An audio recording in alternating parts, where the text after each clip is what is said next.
ክረምት ለከተማ ከየትኛውም አካባቢ በላይ ትልቅ ትርጉም አለው። በተለይ በደህንነት ውስጥ ለሚኖረው ዝቅተኛ ገቢ ላለው ምንም ገቢ ለሌለው ማህበረሰብና ሱን ኑሮ መደጎም በሚችል ሁኔታ ካሁኑ ተዘጋጅተን የ90 ቀን እቅድ ብለን ርብርብ ብናረግ ተስፋውን በጣም ከፍ ስለምናደርግ ነው። ለወጣቶች በጣም ትኩረት መስጠት አለብን። ስራ መስራት አለባቸው። ኢንተርቴይንመንቶች ያስፈልጋሉ። የከተማ ወጣት ነው የምንመራው። ሁሉ ጊዜ ኢንጌጅመንት ውስጥ መግባት መቻል አለባቸው። እንዴት ኢንጌጅ እናርጋቸው የሚለው በደንብ መታቀድ አለበት። በምንድን ነው ኢንጌጅ የምናደርገው ወጣቱን? ማስ ስፖርት፣ ይሄ ሁሉ አምፊ ቲያትር በየቦታው የተገነባው ምን አይነት ፕሮግራሞች ከባህል ጋራ ከቱሪዝም ጋራ እያቀዳችሁ ሁሉ ጊዜ ኢንጌጅ የሚያደርገውን ፕሮግራም ማቀድ ያስፈልጋል። ሁለተኛ ስራ እድል ላይ ነው። ስራ እድል ላይ የታቀደበት መንገድ 175,000 ቀላል ቁጥር አይደለም። ግን የታቀደበት መንገድ ኢንዱስትሪ፣ የግብርና የመሳሰሉት ነው። በበጎ ፈቃድ በሰፊው ስራ እድል እንፈጥራለን። የበጎ ፈቃድ ስራችን ክረምት ላይ የስራ እድልም የሚፈጥሩ ናቸው። ሰፋፊ የግንባታ ስራዎች አሉን፣ በሰፊው ስራ እድል የሚፈጥሩ ናቸው። በተለይ አሁን ከኮፕ ጋራ አያይዘን የምንጀምረው ኮሪደር እና በዛውም በሴንተሩም ላይ የምንሰራው ስራ በጣም ሰፊ ስለሆነ ኦፖርቹኒቲዎችን ሰፋ ባለ ሁኔታ ብናያቸው እዚህ ውስጥ ሊገቡ ሊሳተፉ የሚገባቸው ወጣቶች በደንብ አይተናል ወይ? በስራ እድል ብቻ ነው እየጠበቅን ያለነው? ወጣቶች ቢሮ በየደረጃው እየለየን ስራ እድል የሌላቸውን መስራት በሚችሉት ዝንባሌ በደንብ እየለየን ማሳተፍ የምንችልበትን በተናበበ የጋራ አርጋችሁ ብናዳብረው ይሄ ለክፍለ ከተሞችም ነው የሚሰራው።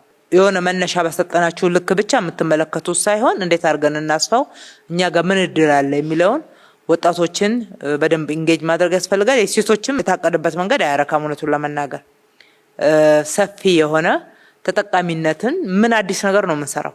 የተጀመሩ ፕሮጀክቶችም አሉ። ለምሳሌ የተለመደው የእንጀራ ፋብሪካ እዚህም እየተጨመረ ነው። ሌሎች እድሎች አሉ። አንድ ላይ አንዴነውና በተሻለ ሁኔታ ክፍለ ከተሞችም እናንተም እዩ አጠገባችሁ ያሉትን ሰፊ እድሎች ማየት ያስፈልጋል። ይሄንኑ ከመስሪያ ቦታዎች ጋራ አያይዤ ባነሳው የመስሪያ ቦታዎችም እቅድ የተለመደ ነው እንጂ ምን ያክል መሬት 12,000 ካሬ እንሰጣለን አላችሁ። ሼድ ሳንሰጥም እንዴት እንደምንሰጥ ነው የሚያሳየው። አንሰራም ወይ አዲስ ሼድ፣ አዳዲስ መስሪያ ቦታዎች አንሰራም፣ አዳዲስ ሞሎች እያልን አይደለም። እንደማስታውሰው ቅጠል ተራ እንኳን ያቀደናል። የጎላጎል መስመር ላይ ከቦሌ መድኃኔዓለም እስከ እንግሊዝ ኤምባሲ ባሉት ላይ በርካታ የስራ እድል የሚፈጥሩ ቦታዎችን ሰርተናል። ቅድሚያ ከዛ ለተነሱት እንሰጣለን። ግን ታሳቢ ያደረግነው አዳዲስ የስራ እድሎችን ለመፍጠር ነውና እናንተ ደግሞ በተጨማሪ በዚህ ክረምት በመንሰራው ውስጥ አዳዲስ የመስሪያ ቦታዎች ምን አይነት የመስሪያ ቦታዎች የሚለውን ስታንዳርዱን ጭምር ነው ማስጠናት ያለባችሁ። ከእንግዲህ ወዲያ አዲስ አበባ ውስጥ መቼም ኤጋ በኤጋ እየሰራን እዛ ውስጥ ነው የምናስገባቸው ልንል ስለማንችል ስታንዳርዱን የማስጠናት ስራ እንኳን የዚህ ወቅት ስራችሁ ቢሆን ጥሩ ነው የሚሆነው ማለት ነው። ከቤት ግንባታ ጋር ተያይዞ የቤት ግንባታ በተሰራው ላይ ቆንጠር ተደርጎ ተቀምጧል። ግን አግሬሲቭሊ ነው መጨረስ ያለ። አንዱ አግሬሲቭ ስራችን የጀመርናቸውን ቤቶች መጨረስ ነው። ሁለተኛው ደግሞ በ2019 የምንጀምራቸውን የቤት ቁጥር መወሰን፣ ለሱ የሚያስፈልገውን ዝግጅት ከዲዛይን ከቦታ ከኮንትራክተር ልየታ ከአማካሪ ልየታ ጀምሮ በደንብ አድርገን የሰው ኃይል ዝግጅት ብዙ ስራዎች አሉት። እሱም በሚገባ ኮምፕሬሄንሲቭ የሆነ እቅድ ነው የሚያስፈልገው። የአመቱ እቅድ ኦልሬዲ ነበረና በዚህ ክረምት እንዴት አድርገን እንረባረብ። አንዱ ቤት ነው እንግዲህ ይህንን ህዝብን ልንክስ ከሆነ ትልቁ አንዱ ማዕከል አድርገን የምንሰራው መንግስት ሰራተኞች ላይ የጀመራችሁ ሴክተሮች አሉ። የፖሊስ የመሳሰሉት የተጀመሩ አሉ። እነሱን ወደ ስራ ማስገባት፣ ሌሎቹን ደግሞ በጀመርናቸው ፓኬጆች እና ሪሶርስ መፈለጊያ አማራጮች አጠናክረን መሄድን የሚጠይቅ ነውና ይሄ በእናንተ ቼክ ሊስት ላይ በደንብ በዝርዝር መቀመጥ መቻል አለበት። ክፍለ ከተሞች ጋር የሚሄደው የበጎ አድራጎቱ ነው። ቤት ላይ በምንም አይነት የጭቃ ቤቶችን ጠግናችሁ መሄድ አትችሉ። ክቡር ጠቅላይ ሚኒስትራችን ባስቀመጡት ግቦች በቃ እሱ እኮ ቆመዋል። ባለበት ሲሚንቶ ገረፍ አድርገን የሆኑ ቆርቆሮዎች ቀለም ቀብተን ያንን ቁጥር ለማብዛት የሚካሄደው አካሄድ አቁሙና ሪሶርስ እንዴት አድርገን ሞቢላይዝ እናደርጋለን የሚለውን ከበጎ ፍቃድ ማስጀመሪያ ፕሮግራም ጋር የበለጠ አስረግጠን እንሄዳለን። ነገር ግን የራሳችሁን አቅዱ። መጀመሪያ ምንድነው ልናደርግ የምንችለው? እነማንን ነው ሞቢላይዝ ማድረግ የምንችለው? ሴክተሮች በክላስተር አንድ መንደር መገንባት ትችላላችሁ። አንድ ህንጻ መጀመር ትችላላችሁ። በየክላስተራችሁ ባሉት አቅም ያላቸው ሊረዱን የሚችሉ አንዱ ግማሹ ግንባታ እቃዎችን የሚሰጠን ሊሆን ይችላል፣ ግማሹ ማሽነሪ የሚሰጠን ይሆናል፣ ግማሹ ደግሞ ለሌላ ከምንከፍል በሙያው ሊረዳን ይችላል፣ ግማሹ ዲዛይን ሊረዳን ይችላል። ገንዘብ በተለየ ሁኔታ ሳናወጣ ግማሹ ደግሞ ገንዘቡን ኮንትሪቢዩት ያደርጋል ማለት ነው። እንደዚህ እያቀናጀን እነሱን ፕሮሞት በሚያደርግ መንገድ በልዩ ንቅናቄ በሚዲያም እያጀብን በጥሩ ሁኔታ ልንሰራ እንችላለን እንጂ በቁጥቁጥ አንመልሰውም። ዞሮ ዞሮ የክፍለ ከተማ አመራሮች በደንብ አርጋችሁ የበጎ ፈቃድ ቤቶች እንዴት ሊሰሩ እንደሚችሉ አስቡ። አሁን ሰሞኑን ካጋጠሙን እይታዎች ተነስተን የሰፋፊ የቀበሌ ቤቶችም በደንብ አርጋችሁ አልያዛችሁትም። ለይታችሁ ከሆነ ከነካርታቸው ከነቦታቸው ስጡን። እኛ አዳዲስ መሬቶችን ካሳ እየከፈልን ተጨማሪ ወጪ እየተዳረግን ነው ቤት እየገነባን ያለነው። በአንድ ቀበሌ ቤት በትንሽ የደሳሳ ቤት ግን ሰፋፊ ቦታዎች ተይዘው አመራራችን ቤት የሚገነባው ቪላ ቤት ገና ብዙ ማህበረሰብ እኮ ነው ምን ያደርግልናል ቪላ ቤት። እኛ ትልልቅ ቤቶችን ገንብተን እዛ ቦታ ላይ ሊቀመጥ የሚችል 2G+4 G+5 G+7 መስራት እየቻል መልሰን ቦታ እያባከነን ያለ ነው። እሱ ደግሞ የመረጃ ጥረት ስላለብን ነው። ክፍለ ከተሞችም እንድታዩ ይሄ በቃ መዋል ያለበት እዛ መልሰን ቤት ለመጠገን አይደለም። እንደዚህ አይነት ቦታ ያለበት ይሄ መመሪያ ነው። መመሪያው በሜር ኦፊስ ይወርዳል። እንደዚህ ሰፋፊ ግቢ ያላቸው የመንግስት ቦታዎች ለቤት ጥገና በምንም አይነት አይውሉም። አዳዲስ ቤቶችን እንገነባበታለን ወደ ላይ ከከተማው ጋራ በዘላቂነት መዝለቅ የሚችሉ ነገ የማይፈርሱ ቤቶችን እንደገና ደግሞ ብዙ ማህበረሰብን ሊይዝልን የሚችል ቤት እየገነባንበት የማህበረሰቡን ጥያቄ መመለስ አለብን። ሁለተኛ ከዚህ ጋራ ተያይዞ እዛው እያለ ከቤት በህገወጥ መንገድ የተያዘ ነው ብሎ ማስወጣት የሚቻለው ስንወስን ነው። እናንተ እንዴት ነው ህገወጥ የተባለው የሚለው ለዩና አቅርቡ። ይሄም የመመሪያችን የሰርኩላራችን አካል ነው የሚሆነው። ቤቶች በህገወጥ መንገድ የቀበሌ ቤትን የያዘ አላግባብ ነው የገባው አላግባብ ነው ወደሱ የተላለፈው የሚባል ካለ ስሩ፣ ትክክል ነው። ነገር ግን በራሳችሁ ወሰናችሁ ጨርሳችሁ ድሃ ታስወጡ።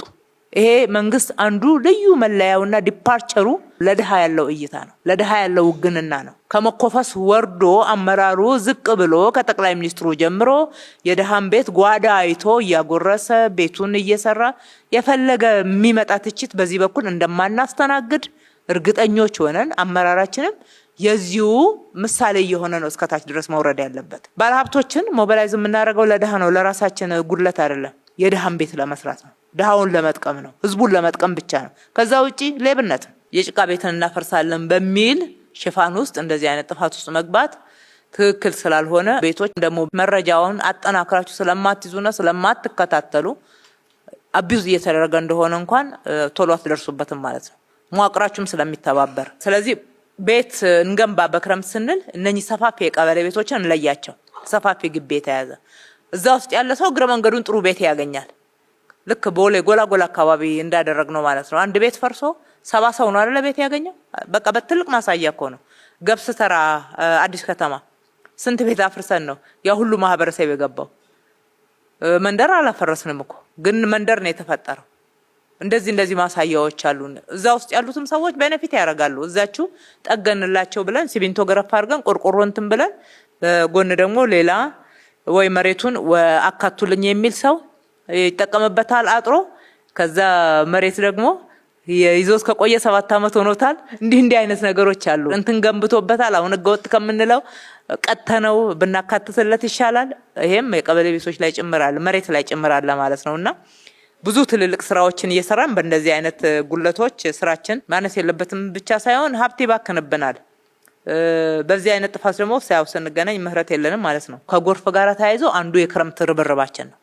በምንም አይነት ይህን ሁሉ የከተማ ትራንስፎርሜሽን ሰርተን አዲስ አበባ የዓለም መነጋገሪያ ሆነ ብዙ አፍሪካ ወንድሞች እህቶቻችን መነጋገሪያ ሆና በክረምት ጎርፍ መጥቶ ይሄን ያክል ሰው አጠቃይናል ቤት በፍጹም ዲዘርቭ አናረግ። ከፍ ያለውን የከተማችንንና የሀገራችንን ስም ይዞ የተነሳውን ስራ በጣም ያጎድፈዋል። በኮሪደር በሰራንባቸው ቦታዎች ላይም ምናልባት በሚሰራበት ሰዓት የታለፉ የተዘጉ በወቅቱ ያልታዩ ካሉ ክረምቱ ሲመጣ ቶሎ እናገኛቸዋለን።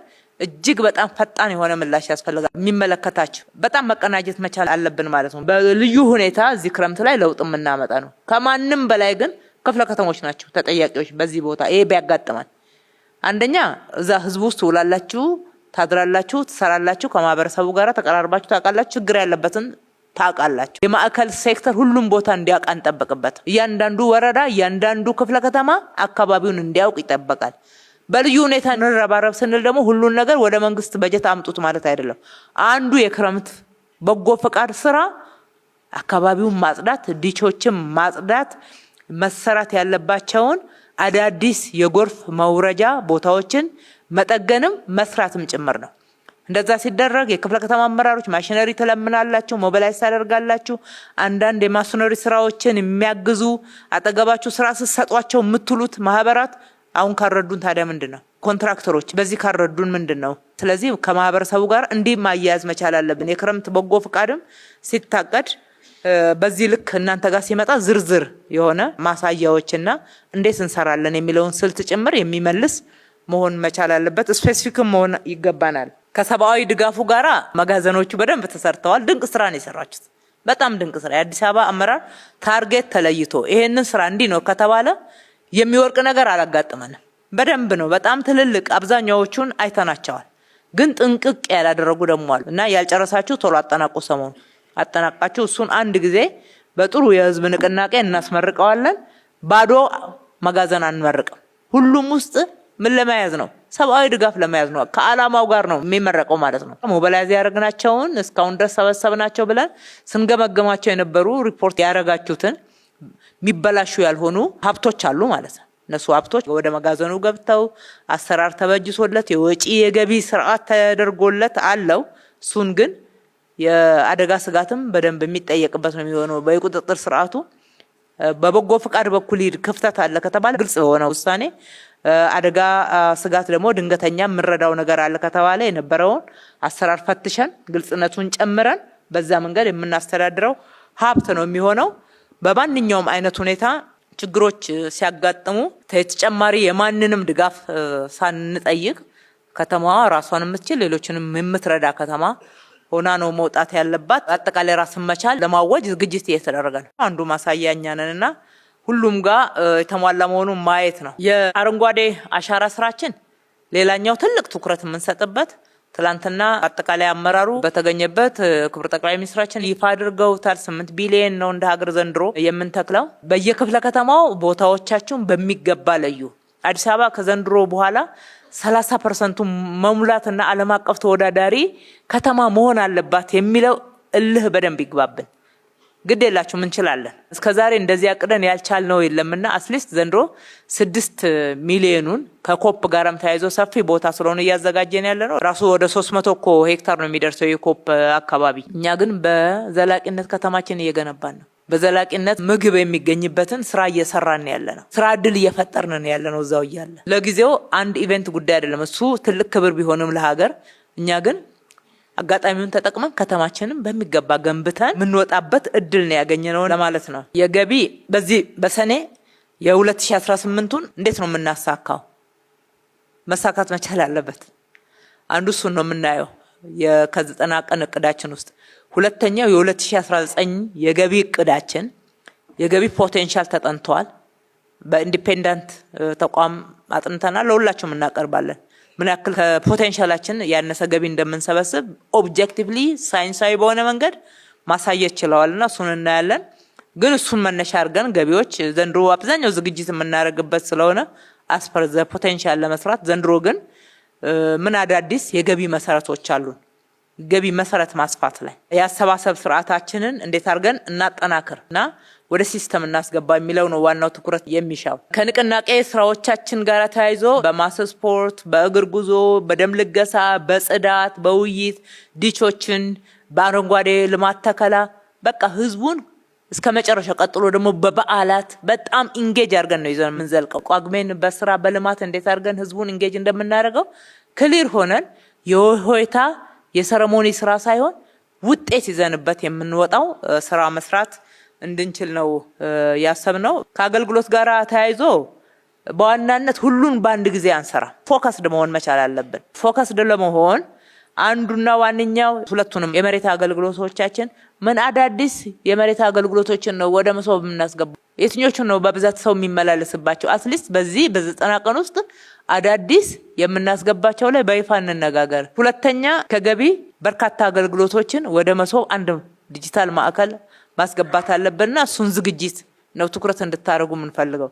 ሶስተኛ ከግንባታ ፈቃድ ቁጥጥር ስራ ጋር ተያይዞ ህዝቡን የሚያመላልሱ የኦንላይን አድርገናቸዋል ብለው ነገር ግን ግለሰቦች ሲፈልጉ የሚፈቱ ሲፈልጉ የሚያስሩትን አሰራር ማስቀረት ላይ ትኩረት ማድረግ መቻል አለብን። ሲስተማችንን በማጠናከር አብዛኛውን ወደ ዲጂታል አንድ ማዕከል አገልግሎት እያስገባን ሰውን እያሰለጠን እያበቃን አገልግሎትን ከብዙ ውጣ ውረድም ከሌብነትም እያላቀቅን መሄድ ነው። ስለዚህ ታርጌቱ ስንት ተጨማሪ አገልግሎቶችን ትኩረታችን እነኚህ አገልግሎቶች ይሁኑ ንግድንም ብንጨምር ደስ ይለኛል። ግን በዋናነት ግን እነኚህ ናቸው። ከሙስና ጋር ተያይዞ እየሰራን ራሱ ፐርሰፕሽን ዋለ እየሰራን ለውጥ እየመጣ ራሱ ይህን ሁሉ ሀብት ከሌብነት አላቀን ተመልሰን ከተማውን እያለማን ከየት ሀብት መጣ የሚለውን እኛ ራሳችን መናገር እስከሚያቅተን ነው።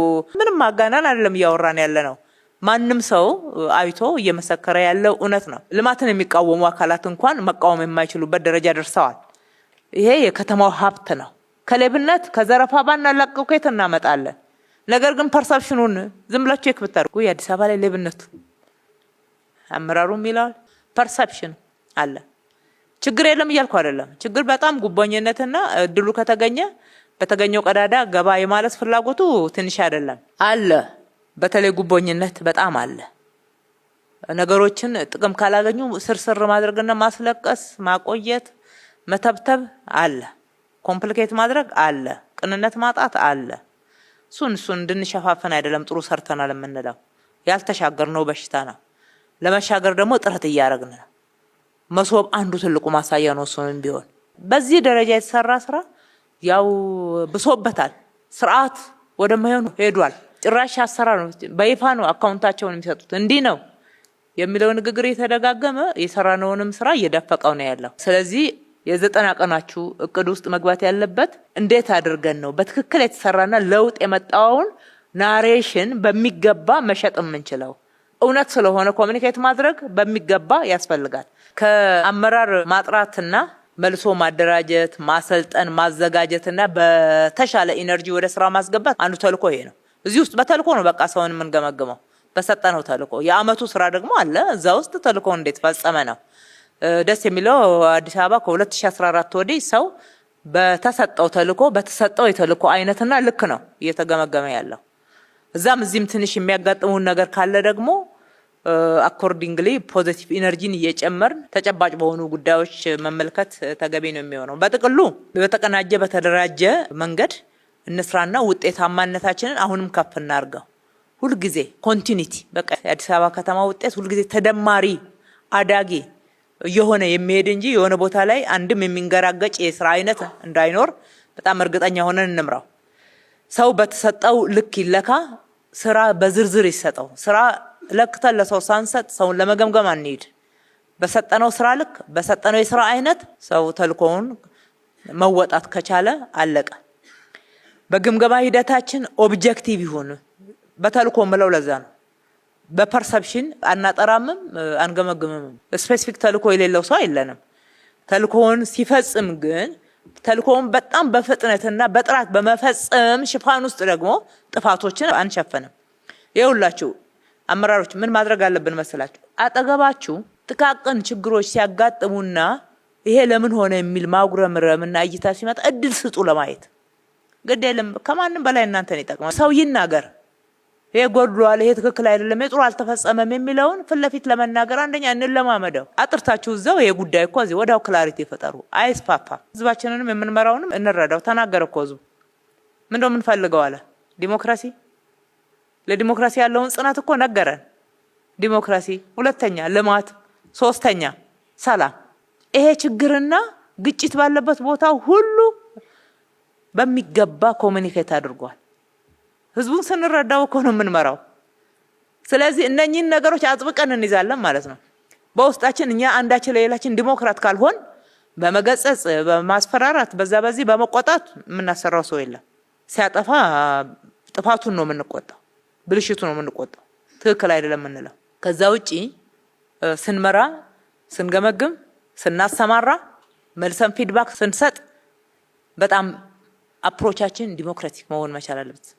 ልምምዱ እያደገ እንዲሄድ ህዝባችን የሚፈለገው ይሄ ነው። ብዙ ጥረት የሚያደርግነው ማአት መመሪያ አውጥተንባችሁ ለዚህ ነው። ለምርጫ ብቻ የመጨረሻ ግብ አይደለም። ሁሉ ጊዜ የምንለማመደው የየዕለት ህይወታችን ስራችን ውስጥ ልንላበሰው የሚገባ ባህሪ ነው መሆን ያለበት። ከዛስ ወደ ማህበረሰቡ ይዘልቃል ማለት ነው። በስራችሁ ያለው ከመመሪያችን ከአሰራራችን ውጪ ሰው የሚያንጓጥተው ሰው ጤፎ የሆነ ምንም ብዙ ክብር የማይሰጥ ሰው እዚህ ካላለማመር ነው ከየትም ሊመጣ አይችልም። በደረስንበት ሰዓት ማባረር ይሆናል። ኢንቨስት እናደርግበታለን፣ ማባረር፣ ኢንቨስት እናደርግበታለን፣ ማባረር። ምን ይጠቅማል? ፓርቲውን አይጠቅምም። እጅግ በጣም አድርገን እናመሰግናለን።